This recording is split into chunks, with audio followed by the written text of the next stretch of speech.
अस्सलामुअलैकुम and welcome to the learning shift episode 2। आज का एपिसोड उन तमाम स्टूडेंट्स के लिए जो स्टडी अब्रॉड का ड्रीम तो रखते हैं लेकिन शायद काफ़ी ज़्यादा कंफ्यूज हो जाते हैं, परेशान हो जाते हैं अपनी एकेडमिक परफॉर्मेंसेस को लेकर। इसके साथ साथ जो बच्चे डीमोटिवेट हो जाते हैं या फिर वो ये सोचते हैं कि हमारे ग्रेड्स अच्छे नहीं हैं, even they don't stand a chance कि कोई यूनिवर्सिटी उनको पिक करेगी, कोई फॉरेन यूनिवर्सिटी उनको ग्रेड्स को देख के, उनकी इंग्लिश को देख के या फिर बहुत सी चीज़ें हैं जिनको देख के उनको पिक नहीं करेगी।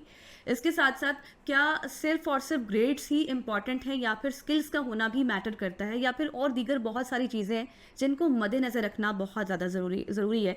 तो ये तमाम तर जो मिथ्स हैं उनको क्लियर करने के लिए आज हम आपके साथ मौजूद हैं और हमें ज्वाइन कर चुकी हैं हमारे साथ एक बहुत ही पैशनेट एजुकेशनिस्ट हैं मिस इरम रिजवी साहिबा, जो कि AI एक्सपर्ट हैं, फेमस मोटिवेशनल स्पीकर हैं, 17 ईयर्स ऑफ एक्सपीरियंस है उनका across multiple regions like Middle East, South Asia, Europe, जो ना सिर्फ स्टूडेंट्स को गाइड करती हैं, उनको मोटिवेट करती हैं, बल्कि इसके साथ साथ उनका जो मेन फोकस होता है वो इसी चीज़ पर होता है कि किस तरह से बच्चे की क्रिटिकल थिंकिंग, उनकी इमोशनल इंटेलिजेंस और इफेक्टिव कम्युनिकेशन को बेहतर किया जा सके ताकि वो फ्यूचर में एक सक्सेसफुल लीडर्स बन सकें। Thank you so much Iram for your time. अस्सलाम वालेकुम, थैंक यू वेरी मच। अच्छा इरम, सबसे पहले जिस तरह से मैंने इब्तिदा में बात की, जो हमारा आज मेन टॉपिक है वो आप समझ गई होंगी। सबसे पहले आपकी जर्नी मुझे बताएं, how did you start your journey, कैसे आपको मोटिवेशन मिली, कैसे इंस्पायर हुई? तो अल्हम्दुलिल्लाह अम्मी अबू ने काफ़ी सपोर्ट किया था डाउन द लेन, लेकिन ये कि जब मैं 18.5 साल की थी, I started my around 18 I started my university of London metropolitan, वहाँ पे इंजीनियरिंग कर रही थी और उसी दौरान जो है मेरे वालिद का पता चला कि उनको कैंसर हो गया। अच्छा। So I had to step out to work along with studying. कुछ मुसीबतें इसलिए भी आती हैं कि आपको वो बहादुर और बहुत ज़्यादा आउट ऑफ द शेल निकालती हैं, तो वो शायद इसीलिए हुई थी। अबू माशाल्लाह ही रिकवर्ड, बट देन उसकी वजह से जो एक डर होता है कैरियर को लेके, स्किल को लेके, ये सोचा हुआ था कि डिग्री करेंगे, घर बैठ जाएंगे, शादी कर लेंगे, मतलब एक इस तरह की चीज़ें थी। पहले इतना सीरियसनेस नहीं थी, उसकी वजह से एक सीरियसनेस आई। फिर आया कि कैरियर कोई चीज़ होनी चाहिए, एक पाथ होना चाहिए। तो मैंने उसी उम्र में अपना पाथ ड्राइव कर लिया था और मैंने लिख लिया था, बाकायदा उसको ड्रॉ किया था और उस रोड मैप को फॉलो किया था। मुझे ये पता था कि जब तक मैं ग्रेजुएशन करूँगी, तो मैंने इतनी पीछे अपनी तैयारी करके रखी हुई थी कि मुझे फ़ला ऑर्गेनाइजेशन में एंट्री लेनी है, वहाँ लूँगी तो फिर मैं वेंडर्स में जाऊँगी, जैसे माइक्रोसॉफ्ट, सिस्को, IBM, ये सारे, वो मैंने अपना ड्रॉ कर लिया था। और यही मैंने किया कि ग्रेजुएशन करते ही, ग्रेजुएशन में प्रोजेक्ट्स कुछ ऐसे किए, अच्छा। काम कुछ ऐसा किया। डिग्री मेरी जो थी वो बहुत कोई अट्रैक्टिव नहीं थी, क्योंकि वो रिज़ल्ट इतना अट्रैक्टिव नहीं था, क्योंकि जॉब साथ कर रही थी फुल टाइम। लेकिन उस डिग्री के साथ ऐसी कौन से काम किए मैंने that enabled me to be an engineer. और देन उसकी वजह से टेक डेटा में फिर मुझे उन्होंने वहाँ पे जब जॉब हुई तो 1 साल के अंदर मुझे माइक्रोसॉफ्ट ने वहाँ से उठा लिया। अच्छा। उसके 2 साल के बाद सिस्को ने उठा लिया, वो भी दोबारा हेड हंटिंग हुई। फिर एक एंटरप्रेन्योरशिप मैंने किया, हाफ अ डेकेड का मेरा वो एक्सपीरियंस था। फिर पाकिस्तान आए हम, आज से 4-5 साल हो रहे हैं। अच्छा। और यहाँ आते ही 1.5 महीने के अंदर IBM से जॉब मिल गई थी। और उसके बाद जो है, जो लोग कहते थे कि यहाँ तो जॉब्स ही नहीं है, बाहर से जो लोग आएंगे ओवरसीज़ वालों, उनका क्या होगा। उसके भी बाद फ़ौरन जो है फिर मैं एक तरह से हेड हंट हुई श्नाइडर से। और श्नाइडर के बाद अब मैं पिछले 1 साल से ट्रेनिंग के अंदर हूँ। और ट्रेनिंग में जो अपॉर्चुनिटी, जो लोग कह रहे थे कि आप ट्रेनर बनेंगी तो कुछ नहीं होगा, यहाँ तो लोगों को ट्रेनिंग ही नहीं चाहिए होती, काम नहीं है। मैं माशाल्लाह I am training army, government, corporates, telcos, और अल्लाह का करम है कि माशाल्लाह बहुत अच्छा जा रहा है। तो ये वही बात है कि जो आपका माइंडसेट है ना कि नहीं मुझे काम नहीं मिलेगा, आपको काम नहीं मिलेगा। लेकिन जब आप उस रोड मैप के साथ जाएंगे, प्लानिंग करके जाएंगे, ऐसे नहीं बैठे रहेंगे कि हाय मेरी तो किस्मत में ही नहीं है, तो इस तरह फिर आपको कुछ नहीं मिलता। सही। तो इरम, थोड़ा सा आगे बढ़ते हैं। आपकी जो AI की एक्सपर्टीज़ है, यहाँ पर किस तरह से आपको इंस्पायरेशन मिली, यहाँ तक कैसे आई, इसके साथ ही? अच्छा, ये एक नीड बन गई। तो मेरा एक काम जो है वो एक ऑर्गेनाइजेशन है लो कोड UK, उसके साथ चलता है। तो वो जो है वो अच्छा क्लाउड नेटिव में बहुत हाई एंड प्रोजेक्ट्स करते हैं, टेलको के, नियोम के, सऊदी में, आगे पीछे यूरोप में भी। तो उनकी जो बात करते करते ना कि यार अच्छा, वैसे भी मैं बड़ा थोड़ा दीवानी सी हूँ, मुझे दिल करता है कि मैं सोचूं और मेरे सामने चीज़ आ जाए मेरा दिल करता है तो मुझे ना टेक बड़ा अच्छा लगता है, मुझे बहुत अच्छी लगती है। कभी मैं ना, हमारी एक किताब है जिसके अंदर कुछ रेसिटेशंस लिखी होती हैं, तो बहुत पुरानी किताब है मेरे हाथ से लिखी हुई। तो मैं ऐसे खोलती हूँ तो बस कहती हूँ यार मुझे ढूंढना क्यों पड़ता है, ऐसा क्यों नहीं होता कि मैं सोचूं और वो पेज खुल जाए। मतलब मुझे उसमें भी होती है कि ना, अब उस तरह की किंडल की चीज़ें हो गई हैं, उस तरह की ऐप्स आ गई हैं कि आप अपने उसकी पेजेस की कॉपीज़ बनाएं और फिर वो एकदम से जैसे ही आप ज़रा सा लिखें तो पेज सामने आ जाएगा। AI की जो बहुत खूबसूरती है, जो आपका टाइम बचाता है और आपको प्रोडक्टिव करता है, मुझे वो चीज़ बहुत खूबसूरत लगती है। और हर चीज़ के प्रोज एंड कॉन्स होते हैं, मोहब्बत के भी प्रोज एंड कॉन्स होते हैं, तो हर चीज़ के होते हैं, तो उसमें वैसे एआई आपने के भी हैं। मोहब्बत को ही क्यों कोट किया? क्योंकि लोग समझते हैं जैसे बड़े खूबसूरत चीज़ है, मतलब दुनिया की सबसे ऊपर की चीज़ है, तो मैं उसको भी कह रही हूँ ना कि उसमें भी प्रोज एंड कॉन्स होते हैं। तो ये तो एक टेक इंसान की बनाई हुई है, और आप इसको जिस तरह अच्छी तरह इस्तेमाल करना चाहें कर सकते हैं। इसको आप बुराई में डालें तो वो वाकई बुरी भी बन जाएगी। सही। अच्छा इरम, जिस तरह से अभी हमने आपकी जर्नी से रिलेटेड तो बात की, थोड़ा सा आगे बढ़ते हैं। मुझे ये बताइएगा कि you are a motivational speaker as well, आप बच्चों को उस तरह से ट्रेनिंग्स भी देती है। पाकिस्तान में स्टूडेंट्स को सबसे ज़्यादा डीमोटिवेट वो कहाँ होते हैं, किस स्टेज पर आकर होते हैं? उनको किस तरह से फिर आप उनकी काउंसलिंग करती हैं कि नहीं अभी उम्मीद है? अच्छा, इनका ना देखें, हमने असल में हर दौर के जो माँ बाप थे या ग्रैंड पेरेंट्स थे वो हमेशा बच्चों से परेशान थे। हम जब छोटे थे हमसे भी परेशान थे बहुत कि इनको टीवी मिल गया है। हाँ। उससे पिछले वाले से परेशान थे मेरे माँ बाप से कि इनके टेलीफोन आ गया है। उससे पिछले वालों से, तो हमेशा हर दौर के लोग नई जनरेशन से परेशान होते हैं। इस वाली का हमें ज़्यादा इसलिए फील हो रहा है कि सोशल मीडिया है, हमें खबरें सुनने को मिल रही हैं। तो हमें ये लगता था कि पाकिस्तानी बच्चे पहले लगता था कि बिगड़े हुए, बाकी दुनिया के तो अच्छे बच्चे हैं। अब हमें समझ आ गया अक्रॉस द बोर्ड बिगड़े हुए हैं। वो बिगड़े हुए इसलिए है, या वो चीज़ उनके अंदर इसलिए है क्योंकि वो एक्सपोजर और जो नेगेटिविटी उनके बारे में फैलाई जाती है उसकी वजह से एक फॉर्म हो गया है। तो अब एक 12-13 साल का बच्चा जब उसके साथ जो मिल रहा है वो पूछ रहा है तुम क्या करोगे? अच्छा, वो खेल रहा है, वो एंजॉय कर रहा है, फिर वो कहते हैं हाँ। अब वो नहीं जवाब दे पाता, तो तुम्हें पता है कि 12 साल का एक लड़का यूट्यूबर है, वो ये कमाता है। 9 साल का एक बच्चा सीईओ है, तुम्हें पता है 11 साल की लड़की ये है। आपने उनको ये बातें कह के इतना प्रेशर्ड कर दिया है। और उस क्लास में अगर एक बच्चा यूट्यूबर होगा या कोई क्रिप्टो में काम कर रहा होगा, उसकी वजह से पूरा स्कूल प्रेशर में आ चाहे जाता है। उसका इंटरेस्ट हो या ना हो। हाँ, पूरा स्कूल प्रेशर में आ जाता है कि देखो एक तो कर रहा है ना, मैं नहीं कर पा रहा। आप बच्चे को बच्चे की पेस पे बढ़ने नहीं देते। तो इस वजह से ज़रूरी है कि ये जो इनके अंदर जो ये नेगेटिविटी आई है, जिसको हम कहते हैं बिगड़ गए हैं, जो कि मुझे नहीं लगता, ये एक दौर के इस वक्त के बच्चे ऐसी हर दौर में ऐसी होते हैं। इनके ऊपर इतना प्रेशर है, इसी वजह से ये डिप्रेशन का शिकार हैं, एनजाइटी इनको होती है। और ये बातें नहीं हैं, आप हॉस्पिटल से वो करें तो बाकायदा फिजिकल एलिमेंट्स हैं इसके, इनको झटके पड़ते हैं, इनके साथ होती हैं चीज़ें। रोना एकदम से आ जाना, मुझे तो डांटते थे मारते थे, रोना ही नहीं आता था। मेरे पर गुस्सा यही आता था कि इसको अफसोस ही नहीं है। आपको अफसोस नहीं होता था, लेकिन आपने जिस तरह से मेहनत की, आप आगे आई, क्योंकि आपको पता था कि मैं ये स्किल्स हासिल करूंगी। आपने एक बाकायदा एक फ्रेम ड्रॉ किया कि मुझे इस पे चलना है। अच्छा इरम, मुझे ये बताएं कि यूथ को अपने गोल्स को अचीव करने के लिए किन स्टेप्स को लेना ज़्यादा ज़रूरी है? क्योंकि हमने देखा है कि समटाइम्स बच्चे इस तरह से होते हैं कि उनकी ये स्किल नहीं होती, मतलब जिसमें वो जाना चाह रहे होते हैं। पेरेंट्स का होता है शौक, नहीं तुम डॉक्टर बन जाओ, बच्चा कहता है नहीं मुझे तो क्रिप्टो, जैसे आपने एग्जांपल ली उसको ले लेते हैं, मुझे तो क्रिप्टो में जाना है। तो आपको क्या लगता है कि बच्चे में ऐसे कौन से इनिशियल स्टेप्स होने चाहिए अपने गोल्स को अचीव करने के लिए, और स्पेशली जब वो बाहर जाना चाह रहा होता? देखिए, बच्चे को पहली चीज़ डायनामिक होना चाहिए। ठीक है। और अभी इनके पास टाइम होता है, जब आप यंग होते हैं आपके पास इतना वक्त होता है कि आप एक टाइम पे 2, 3, 4 चीज़ें कर सकते हैं। एक आम बच्चा जो है वो एक दिन में स्कूल भी जा रहा है, ताइक्वांडो की क्लास भी ले रहा है, कुरान की क्लास भी ले रहा है, स्विमिंग भी करता है, और आप उनको शाम में कहें तो फुटबॉल भी आखिर में खाने के बाद एक दफ़ा खेल लेगा। बच्चे में ये एबिलिटी होती है। अगर बच्चे अडेप्टिव नहीं हुए ना कि अच्छा माँ बाप कह रहे हैं कि मेडिकल पढ़ो, मेरा दिल क्रिप्टो में, दोनों करो ना, क्या हो गया है? ग्रेजुएशन तक दोनों करो, क्या मसला है इसमें? मेडिकल का वो कौन सा, क्रिप्टो में पढ़ने के लिए क्यों आपको पढ़ाई छोड़ने की ज़रूरत है? या यूट्यूबर बनने के लिए, मैं यूट्यूबर बनना चाहता हूँ, वो एक आध वीडियोज़ बड़े हैं जिनकी आती है मोटिवेशनल वाली, उसमें भी दिखाया है कि एक बच्चा जो है वो इंजीनियरिंग पढ़ रहा है, उसका यूट्यूब पे दिल लग गया, तो वो माँ बाप से लड़ रहा है कि मुझे यूट्यूबर बनना है। भाई तुम दोनों कर सकते थे। मतलब इस वक्त तुम्हारे पास टाइम है, एनर्जी है। ऐसा तो नहीं ना कि मेरे बच्चे घर पे इंतज़ार कर रहे हैं, मुझे नौकरी भी करनी है। इस वक्त आपके पेरेंट्स सपोर्ट करेंगे, आप उनकी ख्वाब भी, उसकी तरफ भी काम करो, ये भी करो।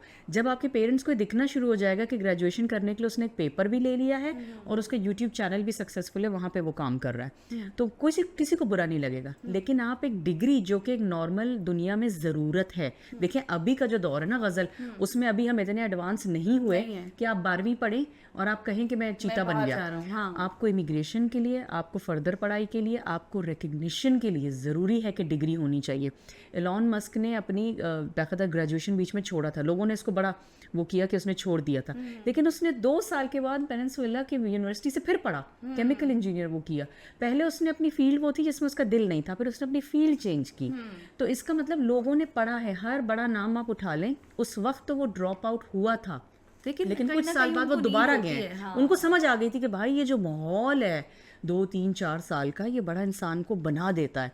मैं खुद इस वक्त वापस पढ़ाई पे जाने का सोच रही हूँ कि वो जो एक एनवायरनमेंट होता है वो आपकी सोच दोबारा से खोलता है, create हो जाए, वो बाकायदा क्रिएट। और बाहर जाने का जैसा कि आपने जिक्र किया, उसके लिए तो बहुत इंपॉर्टेंट है कि अगर आपको ये दिखाना है कि मैंने पढ़ाई भी कर रहा था और मैं साथ में ये करिकुलम एक्टिविटीज़ भी कर रहा था, जो कि क्रिप्टो, यूट्यूब, इवन फुटबॉल, कोई भी इस तरह के स्किल्स हो सकते हैं।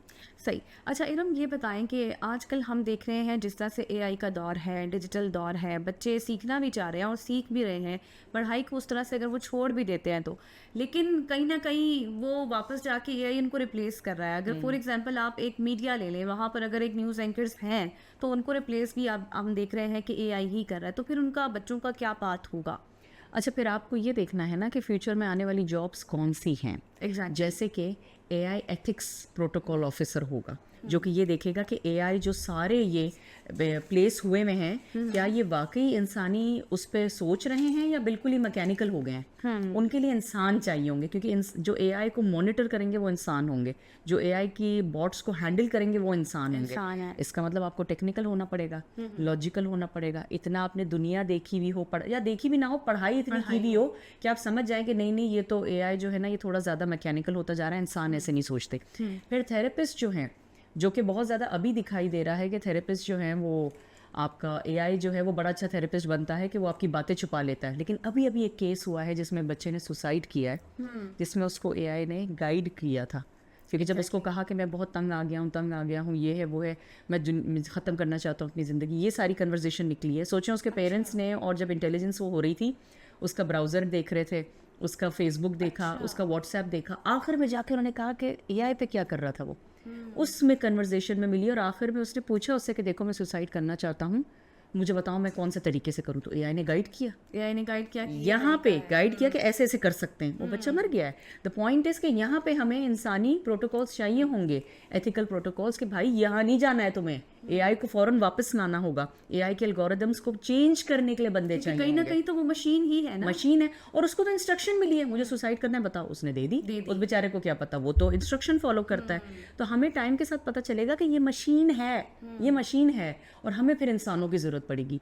न्यूट्रिशनिस्ट को कहा जाता है कि वो इंसान ही रहेंगे, इनका कहा जाता है, थेरेपिस्ट का कहा जाता है कि वापस इंसान आएंगे। बहुत सारा जो काम हाथों से किया जाता है वो इंसान उसमें होंगे, जिसमें हम फिर एक टाइम आएगा जिसमें इंसानी प्रोफेशनल्स, और ये बहुत दूर नहीं है, 5 से 6 सालों की बात है, हमें ज़रूरत पड़ेगी।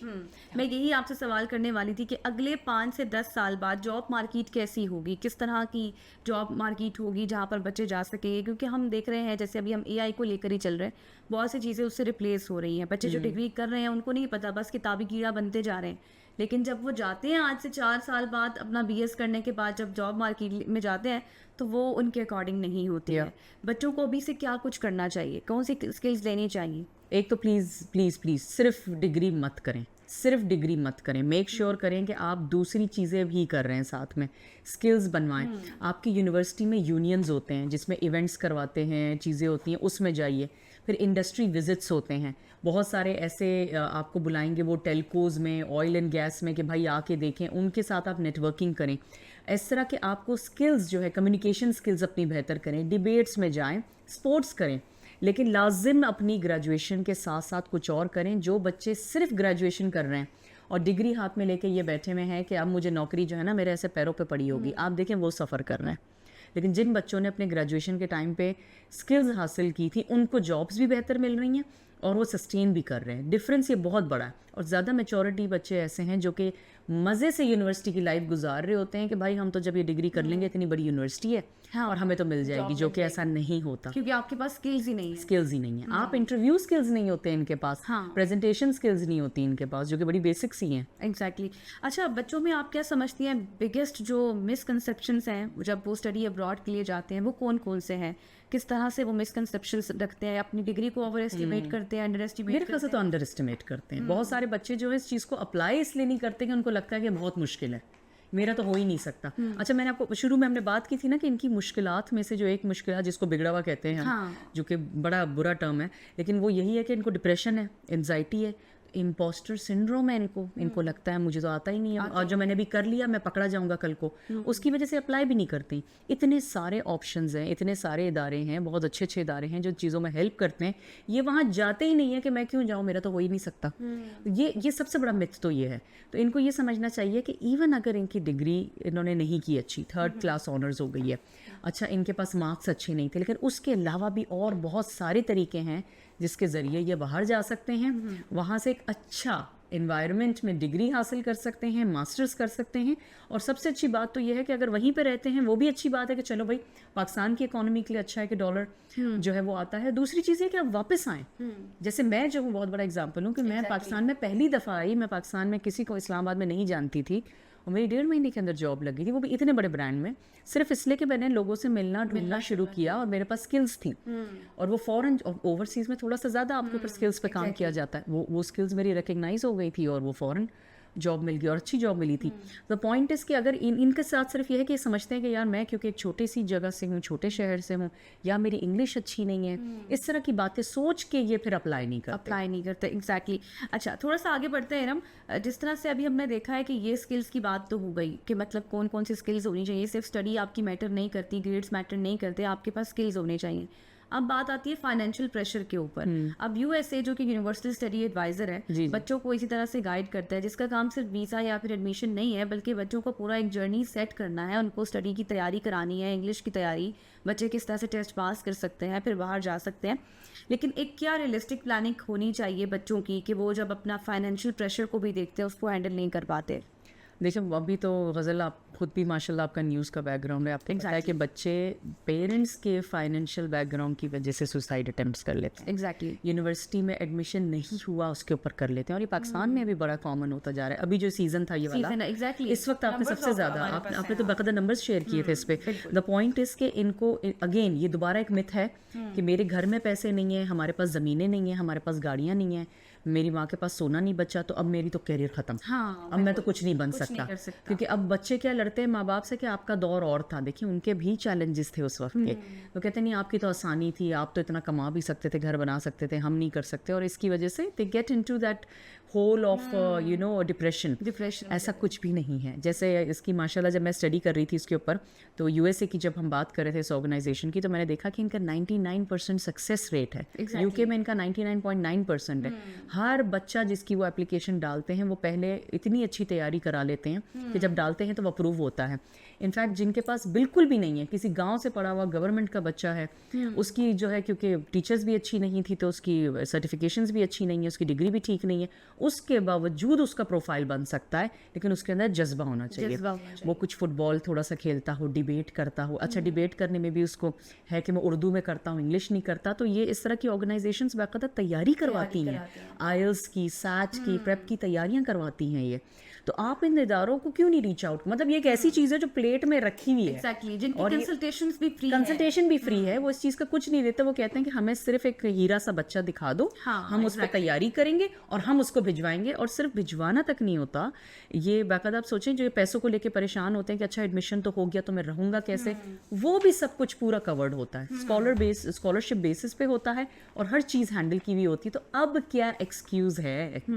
अब ये एक्सक्यूज़ है कि मुझे बताइए कि कौन सी यूनिवर्सिटीज़ बेहतर हैं बच्चों के लिए अगर वो बाहर जाना चाहते हैं, कोई भी आप जिनको रेफ़र करना चाहती हो जो बेस्ट ऑप्शन है पाकिस्तानी स्टूडेंट्स के लिए। या मेरी तो अपनी यूनिवर्सिटी बड़ी अच्छी है, यहाँ पे बहुत ज़्यादा पाकिस्तानी इस तरह, जब मुझे बाद में जब पता चला था कि ये यूनिवर्सिटी, मैंने कभी नहीं इस चीज़ के लिए अप्लाई किया था, और क्योंकि मैं तो इसलिए जॉब कर रही थी साथ में, लेकिन मुझे बाद में बहुत हुआ कि बड़ा फ़र्क पड़ता है। लंदन मेट्रोपॉलिटन यूनिवर्सिटी है, मिडिल एक्स यूनिवर्सिटी है, ब्रुनाई वाली, बहुत सारी। इनफैक्ट आप सिर्फ अगर वैसे ही देखिए, फ़ोन इस वक्त भी जो देख रहे हैं, फ़ोन के ऊपर वो इंस्टा पे या मेटा पे या कहीं पे देख रहे होंगे, ये आप अभी इसको ख़त्म होते ही क्रोम खोलें, आप लिखें कि यूनिवर्सल क्या कहते हैं स्टडी एडवाइजर्स का जो है, आप देखें कि कौन कौन सी यूनिवर्सिटी इनके अंदर आती है, आप वो देखिए कितनी बड़ी लिस्ट है उसकी, और सिर्फ यूके की नहीं है, दुनिया भर की है। We talking about Far East. और हमारा फोकस क्या हो जाता है ना, बहुत ज़्यादा सोचते हैं कि यूएस अमेरिका में होगा तो बात है, ऑस्ट्रेलिया में होगा तो बात है, मलेशिया की डिग्रीज़ हैं, टर्की की हैं, यूके में भी जो है बहुत छोटे छोटे ऐसे इलाके हैं लंदन के अलावा के जहाँ की बहुत सारी अच्छी यूनिवर्सिटीज़ हैं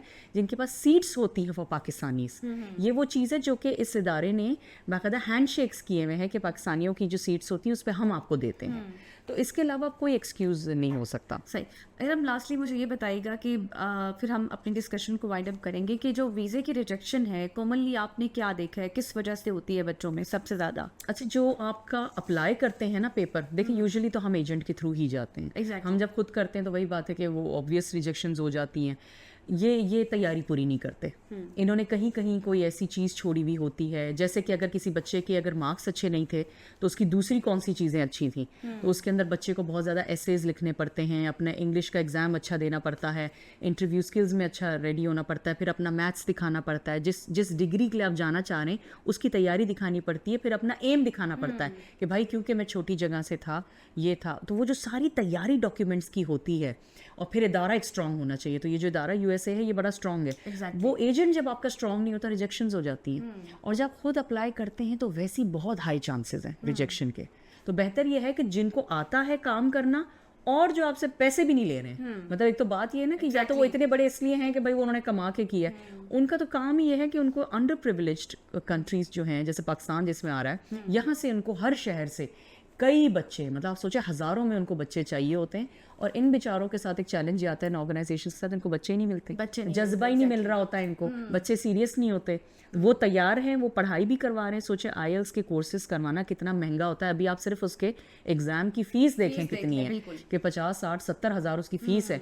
वो फ्री में उसका कोर्स करवा रहे हैं, बच्चे आएंगे नहीं, तो बेचारे क्या करेंगे? एक बच्चा जो कि बैकवर्ड एरिया से, वो किस तरह से इस चीज़ को अफोर्ड करेगा? लेकिन जब आपके पास इस तरह के इदारे हैं तो आप उनको क्यों अप्रोच नहीं करते? बिल्कुल। एक बहुत बड़ा सवाल है। Thank you so much Iram for your time and sharing your experience.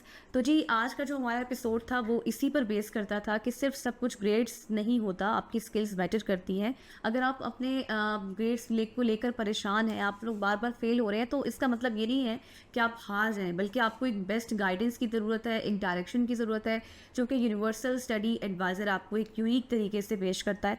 So stay tune for the next episode.